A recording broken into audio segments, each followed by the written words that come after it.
qalbida qayg'usi bor odamlarni tabassumi dedik, nima dedik, go'zal bo'ladi dedik. Faqat o'zizga nisbatan adolatsizlik qilmasangiz bo'ldi.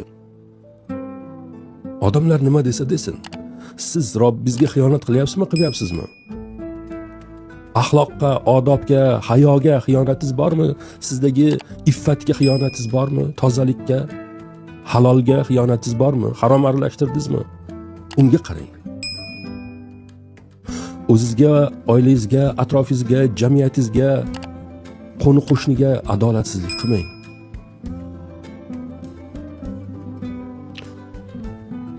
Shunda xotirjam bo'lasiz. Doimiy saodatning yo'li shunday bo'ladi. Boshqalar boshqa yo'l tutyapti-ku. Bo'lishi mumkin. Ya'ni insonlar har xil yo'ldan, ammo natija ham har xil bo'ladi.